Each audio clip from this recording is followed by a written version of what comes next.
هم الكتاب والحكمة وإن كانوا من قبل لفي ضلال مبين صدق الله العظيم. منفعت ایک ہے اس قوم کی، نقصان بھی ایک. منفعت ایک ہے اس قوم کی، نقصان بھی ایک. حرم پاک بھی، اللہ بھی، قرآن بھی ایک. کیا بڑی بات تھی جو ہوتے مسلمان بھی سب ایک. کہیں فرقہ بندی ہے تو کہیں ذاتیں ہیں، کیا زمانے میں پنپنے کی یہی باتیں ہیں. یوں تو تم سید بھی ہو، مرزا بھی ہو، افغا بھی ہو، تم بتاؤ کہ کچھ مسلمان بھی ہو.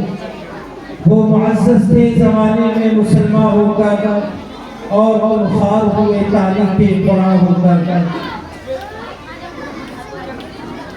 بچے خاموش رہیں، آپ لوگ باتیں کرو گے، یہ نورانی محفل ہے.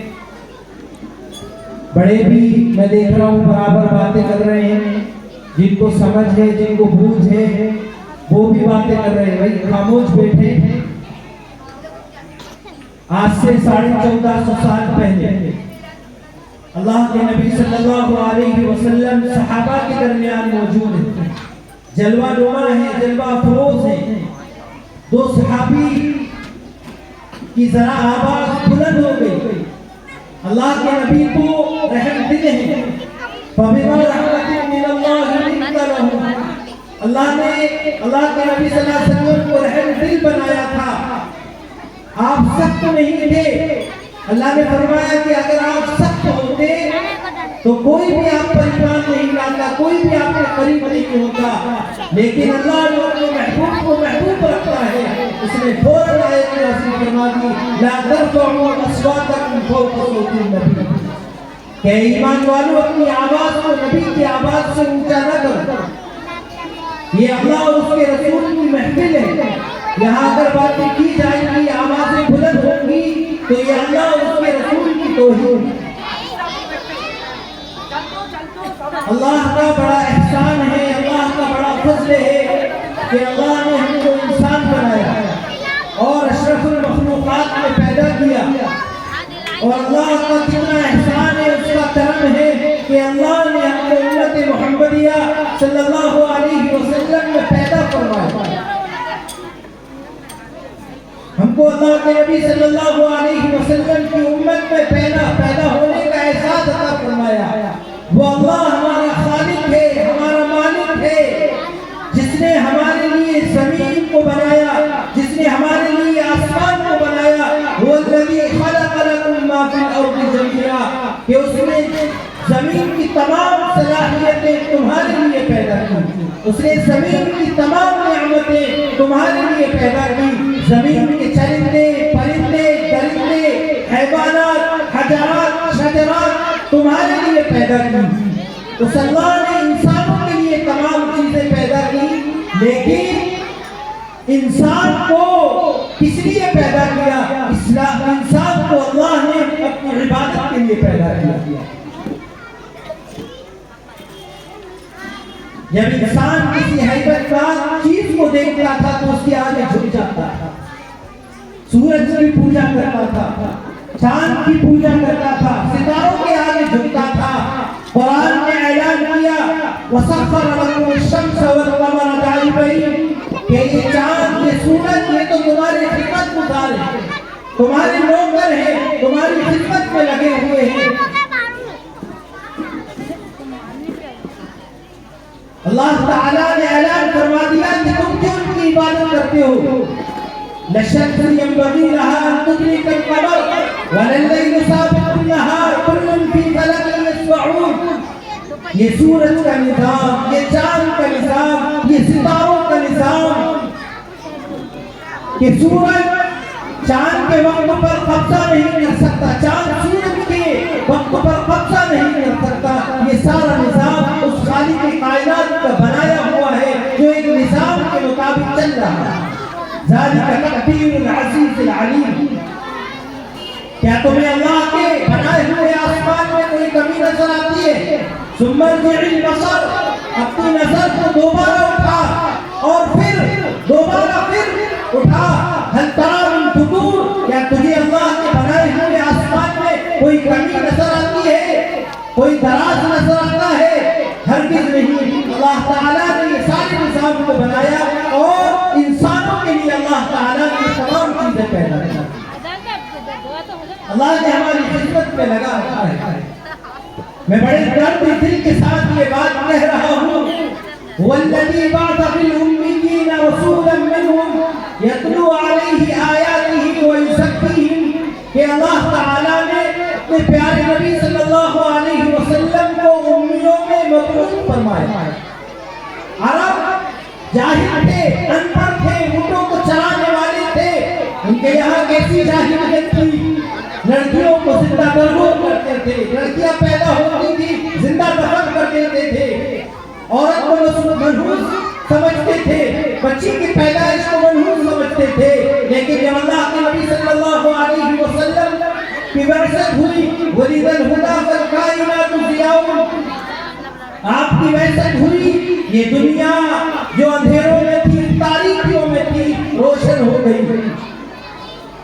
علامہ اقبال نے اپنے فارسی کلام میں اس کا نقشہ کھینچا ہے کہ سوختی لالو مناتے کوہنرا، تازہ کردی کائنات کوہنرا، نہ خدا ہا ساختی مزدہ و خر، نہ حضور کائنات تنگ سر، نہ سجود پیش معبودان پیر، نہ طواف توشگ سلطانوی، ہی اما زلط بے پایا نہ تس، فکر ما پر گئے احسان تس۔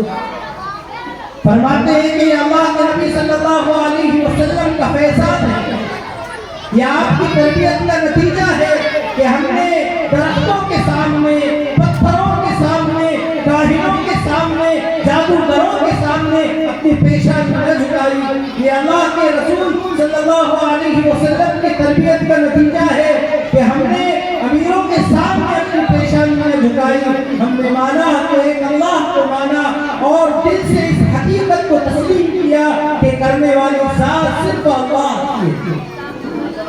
قل اللہم مالک الملک تؤتی الملک من تشاء وتنزع الملک ممن تشاء وتعز من تشاء وتذل من تشاء بیدک الخیر انک علی کل شیء قدیر۔ اے نبی آپ کہہ دیجئے بادشاہوں کا بادشاہ تو اللہ ہے، حکومتوں کا، سلطنوں کا بادشاہ تو اللہ ہے، دنیا کا نظام چلانے والا، دن و رات کا نظام چلانے والا، کائنات میں انقلاب برپا کرنے والا اللہ ہے۔ بڑی خوشی کی بات ہے کہ اس پروگرام کے صدر محترم حضرت مولانا محمد اسحاق صاحب قاسمی، استاد حدیث و تفسیر جامعہ اسلامیہ مسجد ترجمے والی و جنرل سیکریٹری مہاسچو جمعیت علماء مدھیہ پردیش، یہ چھوٹی شخصیت نہیں ہے، بہت بڑی شخصیت ہے۔ حضرت مفتی عبدالرزاق خان صاحب کے معتمد اور خاص رہے ہیں، حضرت کے تربیت یافتہ ہیں۔ ہم بڑے شکر گزار ہیں کہ حضرت نے اپنا وقت دیا، ہم حضرت کا استقبال کرتے ہیں۔ بچے خاموش رہیں بھائی، خاموش رہیں، آپ لوگوں کو پروگرام ہے، آپ بچیاں باتیں کریں گی، سب ادھر دیکھو، میری طرف ادھر دیکھو، جو باتیں کریں ان کا انعام لے لو واپس، کسی کو انعام نہیں ملے گا، واپس لے لیں گے، گلے میں جو تمہارے پھر جائے وہ بھی واپس لے لیں گے، سب کے نام لے لو، جو باتیں کر رہی ہے بعد میں ان کو سزا ملے گی۔ دینی مجلس میں بیٹھو، چپ ہو کر بیٹھو، میں دیکھ رہا ہوں جو بات کرے گا اس کو کھڑا کریں، ادھر دیکھو بھائی، باتیں نہیں کرو۔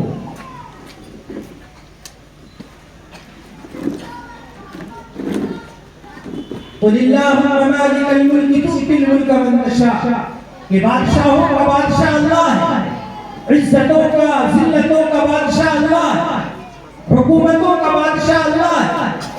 حکومتوں کے فیصلے زمین پر نہیں آسمانوں پر ہوا کرتے ہیں۔ جب کسی کی حکومت کے ختم ہونے کا وقت آتا ہے تو اس سے حکومت چھین لی جاتی ہے۔ فرعون کتنا بڑا بادشاہ تھا، ساری دنیا میں اس کا ڈنکا تھا۔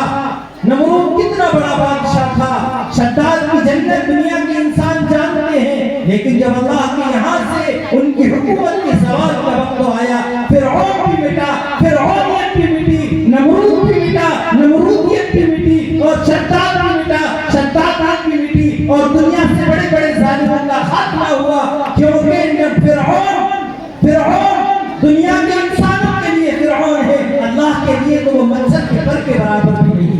دنیا کا کتنا ہی بڑا ظالم ہو، ایک نہ ایک دن کا خاتمہ ہوتا ہے، کیونکہ اللہ ہی خالق ہے، اللہ ہی مالک ہے، اس کے علاوہ کوئی خالق نہیں۔ یہ اعلان اللہ کے نبی صلی اللہ علیہ وسلم کی زبانی قرآن میں اللہ نے کروایا، فرمایا کہ هو الذی بعث فی الامیین، میں نے امیوں میں، ان پڑھوں میں اپنے پیارے نبی حضرت محمد صلی اللہ علیہ وسلم کو مبعوث فرمایا۔ وہ امی کیسے تھے؟ یاد کرو تمہاری بہن سمیہ کو، جس کے جسم کو چیر دیا گیا، جس کے جسم کے ٹکڑے کر دیے گئے، جس پر اتنے ظلم ہوئے، لیکن ابو جہل ہے پوری ذریت، ابو جہل کا پورا خاندان، اس کے نوکر اس بوڑھی سمیہ سے ایمان نہ چھین سکے، ایمان نہ چھین سکے، ایمان کا سودا نہ کر سکے، وہ ایسے مضبوط ایمان والی تھی۔ وہ دیکھو غار ثور، اللہ کے نبی صلی اللہ علیہ وسلم غار ثور کی طرف جا رہے ہیں، حضرت ابو بکر صدیق ساتھ ہیں، کبھی آگے بھاگتے ہیں، کبھی پیچھے بھاگتے ہیں، کبھی دائیں بھاگتے ہیں، کبھی بائیں بھاگتے ہیں۔ اللہ کے نبی نے کہا ابو بکر کیا معاملہ ہے؟ فرمایا اللہ کے نبی مجھے یہ خوف ہے کہ کہیں پیچھے سے دشمن حملہ نہ کر دے، اس لیے پیچھے جاتا ہوں، اور مجھے یہ خوف ہوتا ہے کہ دشمن آگے نہ آ جائے، اس لیے آگے جاتا ہوں، کبھی بائیں کا ڈر ہوتا ہے تو بائیں جاتا ہوں، کبھی دائیں کا ڈر ہوتا ہے تو دائیں جاتا ہوں۔ پھر دیکھتے ہیں زمین پر پتھریلے پتھر ہیں، نوکیلے پتھر ہیں، پتھریلی زمین ہے۔ اللہ کے نبی سے فرماتے ہیں کہ اللہ کے نبی میرے کاندھوں پر سوار ہو جائیے۔ غار ثور پہنچتے ہیں، غار ثور پہنچتے ہیں تو اللہ کے نبی سے فرماتے ہیں اللہ کے نبی آپ رکیے، آپ رکیے۔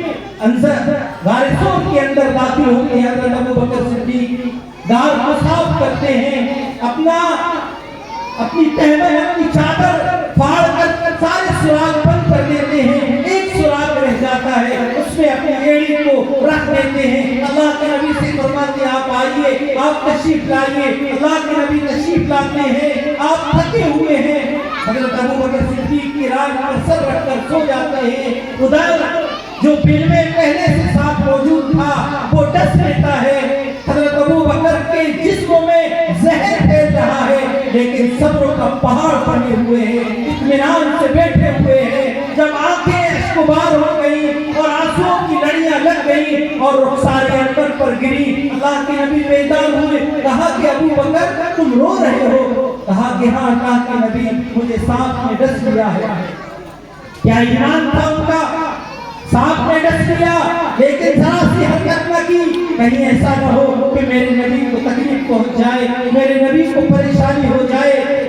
غزوہ احد کا موقع ہے، حضرت طلحہ بن عبید اللہ، اللہ کے نبی کو دشمنوں نے گھیر لیا، تیر برسا رہے ہیں، تیر برسا رہے ہیں۔ حضرت طلحہ بن عبید اللہ اپنے سینے کو دشمنوں کے سامنے کر دیتے ہیں، وہ تیر برساتے ہیں، برساتے ہیں، آپ پہاڑ بن کر کھڑے ہیں۔ اللہ کے نبی صلی اللہ علیہ وسلم ساری دنیا کہتے ہیں فدا کا ابی و امی یا رسول اللہ، میرے ماں باپ آپ پر قربان۔ ہم کہتے ہیں ہمارے اساتذہ کے مجاہدے، ہمارے اساتذہ کی کوششیں، ہمارے پیر و مرشد کی کوششیں سب آپ پر قربان، لیکن قربان جائے حضرت طلحہ پر۔ اللہ کے نبی ان سے فرماتے ہیں فدا کا ابی و امی ارمد یا طلحہ، اللہ کے نبی فرما رہے ہیں کہ طلحہ میرے ماں باپ پر قربان تیر چلاؤ۔ اللہ کے نبی سے کیسی محبت کرنے والے، کیا جذبہ تھا، کیا ایمان تھا ان کا۔ تو اللہ نے امیوں میں اور ایسے امیوں کے درمیان اللہ کے نبی کو بھیجا جنہوں نے اللہ کے نبی صلی اللہ علیہ وسلم سے سچی محبت کی، یتلو علیہ آیاتی۔ اور اللہ کے نبی صلی اللہ علیہ وسلم کا کام یہ ہے کہ وہ آپ لوگوں کو، اپنی امت کو قرآن کی آیات سناتے ہیں۔ اس قرآن کو پڑھنا بھی ہے، پڑھانا بھی ہے، اعلانیات بھی اور اجتماعیت کے ساتھ بھی، علل اعلان بھی، ڈنڈے کی چوٹ بھی قرآن کے اعلان کو عام کرنا ہے، کیونکہ آج جاہلیت کے